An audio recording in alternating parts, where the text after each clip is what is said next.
If someone has ever called you lazy, or if you've called yourself lazy, I need you to hear this. You're not lazy. You're overstimulated, and there's a huge difference. This video is about reframing productivity, understanding nervous system fatigue, and giving yourself permission to slow down, not because you're failing, but because you're human. Let's start with what lazy actually means. Lazy is not wanting to do something you're capable of doing. It's choosing not to act when you have the energy and ability. But here's the thing. You're not lazy. You're at capacity.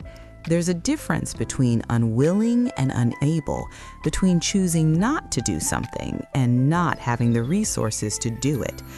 What you're experiencing isn't laziness. It's depletion. Lazy is choosing not to do something when you have the energy. What you're experiencing, that's not having the energy in the first place. That's not lazy, that's depleted. And midlife doesn't care how disciplined you are. It doesn't care how strong your work ethic is.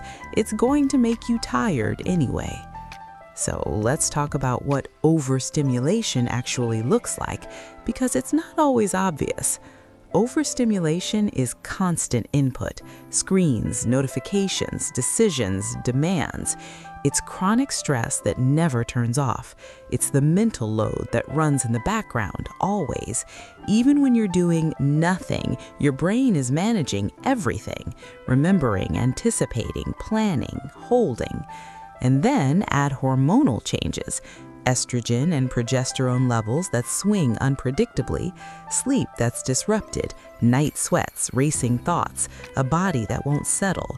You're getting sleep, but you're not resting. There's a difference. Here's what overstimulation feels like. It's the feeling of too much even when you're doing nothing. It's scrolling that makes you more tired, not less. It's being touched out or talked out. It's needing silence, but never getting it. It's your body saying stop, but the world saying keep going. Your nervous system wasn't designed for the level of stimulation modern life demands. And when you add midlife hormones, when you add years of accumulated stress, you're not lazy, you're just full. There's no more room, no more bandwidth. And here's how overstimulation gets mistaken for laziness. You look like you're doing nothing, but inside, you're processing, organizing, remembering, anticipating. The invisible labor never stops. And to someone who doesn't understand nervous system fatigue, rest looks like avoidance. Stillness looks like laziness, but it's not.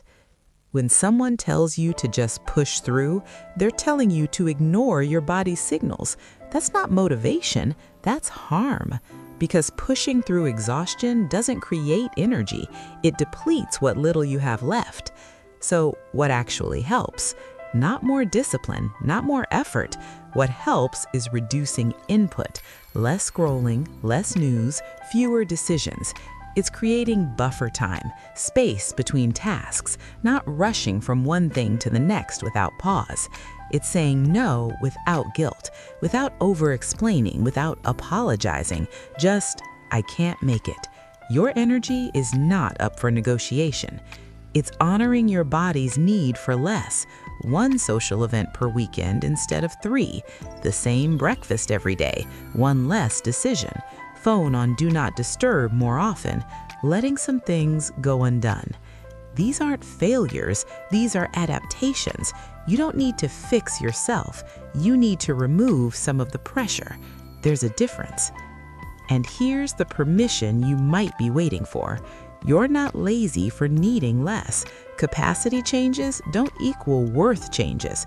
Slowing down is adaptation, not failure. Your pace doesn't determine your value. The world will keep demanding more. You don't have to keep giving it. You're allowed to protect your capacity. You're allowed to say, this is all I have today, and that's enough. You're not lazy. You're navigating a demanding life in a body that's going through changes.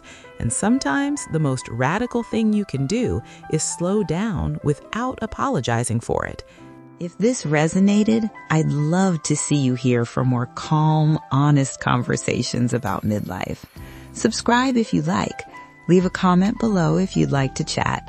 I'm really glad you're here. And be gentle with yourself today.